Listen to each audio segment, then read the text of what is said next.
Hi everyone, this side Nisha Sharma from achievers academy. Hope you all are fine. So guys, literature in shorts में आज हम एक नई class को डिस्कस करने वाले हैं. लिटरेचर इन शॉर्ट्स मैंने नाम क्यों दिया है, क्योंकि थोड़े से टाइम में ही बहुत ही इंपॉर्टेंट सा पॉइंट मैं आपको लिटरेचर का डिस्कस कर रही हूँ. इसकी मैंने एक अलग से प्लेलिस्ट भी बना दी है, लिटरेचर इन शॉर्ट्स, आप उसको चेक कर सकते हो. शायद 10-12 वीडियोज हम पढ़ चुके हैं. ठीक है, तो आज हम इस सीरीज में डिस्कस करने वाले हैं इंपॉर्टेंट या you can say great elegies of English literature. ठीक है, ये टीजीटी पीजीटी इंग्लिश लिटरेचर किसी भी स्टेट का है, सबके लिए इंपॉर्टेंट होने वाला है. और टीजीटी स्क्रीनिंग में तो कंफर्म एलिजी से एक क्वेश्चन आता ही आता है, जरूर आएगा 100%. Great elegies. एलिजीज क्या होता है, सबसे पहले ये समझे. ये एक पोइट्री का टर्म है, मतलब एक पोइट्री की जेनर है एलिजी. एलिजी होता है किसी की डेथ के ऊपर कोई लेमेंटेशन सॉन्ग. मान लो किसी इंसान की डेथ हो जाती है, उसके ऊपर एक पोइट कोई वर्क लिख देता है, कोई पोइट्री लिख देता है, तो वो जो चीज़ होती है उसको हम एलिजी बोलते हैं. मतलब you can say lamentation song. तो वो एलिजी होता है जिसमें स्टार्टिंग में उसको अप्रिशिएट किया जाता है, देन मॉर्निंग होता है, मतलब लाइक मौन करते हैं कि यार बंदा मर गया, मतलब लाइक समझ रहे हो इस तरीके का.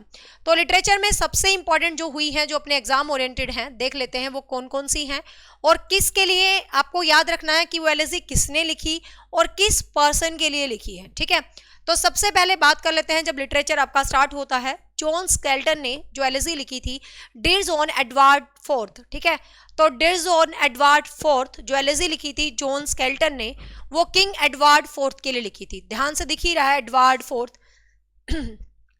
तो किंग एडवर्ड फोर्थ के लिए एलिजी लिखी थी. नेक्स्ट है सॉरी, नेक्स्ट है ओक्लीव. ओक्लीव ने जो एलिजी लिखी थी, the title of that elegy is the regiment of princes. The regiment of princes. और ये एलिजी इसने लिखी थी चौसर के लिए. ठीक है, तो चौसर को तो सभी जानते हैं, फादर ऑफ इंग्लिश पोइट्री. तो ओक्लीव ने द रेजिमेंट ऑफ प्रिंसेस लिखी थी चौसर के लिए. नेक्स्ट हम बात कर लेते हैं, स्पेंसर ने लिखी थी एस्ट्रोफल. स्पेंसर ने जो एलिजी लिखी थी एस्ट्रोफल, जो कि फिलिप सिडनी के लिए लिखी थी, जो कि एलिजाबेथ में ट्रिपल एस बहुत फेमस है. Triple S mean Shakespeare, Sidney and your Spenser. तो फिलिप सिडनी की डेथ पर एस्ट्रोफल लिखी थी किसने भाई, स्पेंसर ने. फिर मिल्टन ने लिखी थी लिसिडस, जो कि एडवर्ड किंग की डेथ पे थी. ठीक है, एडवर्ड किंग की डेथ पर मिल्टन ने लिखी थी लिसिडस, आपको याद रखना है. नेक्स्ट बात कर लेते हैं ड्राइडन की. तो ड्राइडन ने लिखी थी heroic stanzas on the death of Cromwell. ठीक है, तो ड्राइडन ने लिखी थी heroic stanzas on the death of Cromwell, जो कि क्रोमवेल की ही डेथ पे लिखी थी. नेक्स्ट है थॉमस ग्रे. ग्रे ने लिखी थी कंट्री चर्चयार्ड. ठीक है, बहुत बार एग्जाम में क्वेश्चन आता, स्टार लगा सकते हो. Elegy written in country churchyard, जो कि उसने मतलब एक तरह से ह्यूमन मैनकाइंड इन जनरल सबके लिए एक तरह से लिखी थी, जो सभी इंसान जाते रहते हैं दुनिया में. तो ये आपको ध्यान रखना है, कई बार पूछी जाती है एग्जाम में. फिर बात कर लेते हैं पीबी शैली. एक सेकेंड. फिर बात कर लेते हैं पीबी शैली ने कौन सी लिखी थी. शैली ने लिखी थी अडोनियास, जो कि जॉन कीट्स की डेथ पे लिखी थी. ठीक है, शैली ने लिखी थी अडोनियास, जो कि जॉन कीट्स की डेथ पे लिखी थी. फिर विलियम कॉलिंस ने लिखी थी इन योंडर ग्रेव इन ड्यूसियार्ड्स लाइज, जो कि जेम्स थॉमसन की डेथ पर लिखी थी. फिर टेनिसन ने लिखी थी इन मेमोरियम, बहुत बार पूछी जाती है टेनिसन की इन मेमोरियम, जो कि अर्थर हैलम की डेथ पे लिखी थी. ठीक है, टेनिसन की अर्थर हैलम की डेथ पे बहुत इंपॉर्टेंट है इन मेमोरियम, बहुत बार एग्जाम में पूछी जाती है, you can mark the star.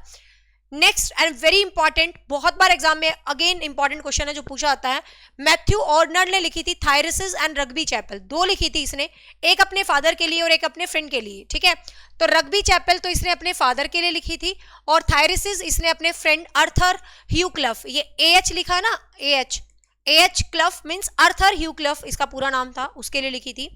फिर डब्ल्यू.एच. एडन ने लिखी थी द मेमोरी ऑफ डब्ल्यू.वी. यीट्स. तो सीधी सी बात है, डब्ल्यू.वी. यीट्स की मेमोरी में डब्ल्यू.एच. एडन ने लिखी थी द मेमोरी ऑफ डब्ल्यू.वी. यीट्स.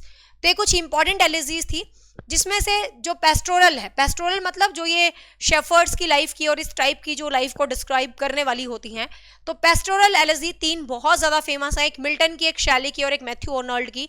तो कई बार क्वेश्चन ये भी डाल देता है which is not related to pastoral elegy, तो you should remember the point. Milton की लिसिडस यूनोवेल एडवर्ड किंग के लिए, शैली की एडोनियास जॉन कीट्स के लिए और मैथ्यू आर्नल्ड की थायरसिस आर्थर ह्यू क्लफ के लिए. तो ये तीनों ही पेस्टोरल एलिजीज मानी जाती हैं. फिर 2 एलिजीज हैं जो कि नॉन सीरियस है. नॉन सीरियस मतलब यार, मतलब जैसे कोई कुत्ता मर गया, लाइक कोई बिल्ली मर गई, उसके ऊपर आपने लिख दी, तो उस तरीके से. तो नॉन सीरियस 2 एलिजीज हैं ओलिवर गोल्डस्मिथ की elegy on the death of mad dog, ठीक है, जो कि एक मैड डॉग की डेथ पे थी, elegy on the death of mad dog, सीधा पूछ लें किसने लिखी, ओलिवर गोल्डस्मिथ। और ग्रे के द्वारा लिखी गई है death of a favourite cat, death of favourite cat. So guys ये थी इंग्लिश की कुछ famous elegies. Hope so guys ये क्लास आपके लिए इंपॉर्टेंट है। बाकी आपको लिटरेचर इन शॉर्ट्स कैसे लगते हैं आप कमेंट करके मुझे जरूर बताएं, क्योंकि आपके कमेंट मुझे मोटिवेट करते हैं न्यू शॉर्ट्स क्रिएट करने के लिए। कहने में शॉर्ट हैं बट मैं हमेशा बोलती हूँ एक वीडियो एक नंबर पक्का। वीडियो लिटरेचर की वही आएगी जो आपको कन्फर्म एक नंबर देके जाएगी। So don't forget to comment me and don't forget to visit the playlist literature in shorts. आज मैं क्रिएट कर दूंगी उसको, और आगे भी ऐसे ही वीडियोज लाते रहेंगे। So have a nice day. Thank you so much. Take care. Thank you.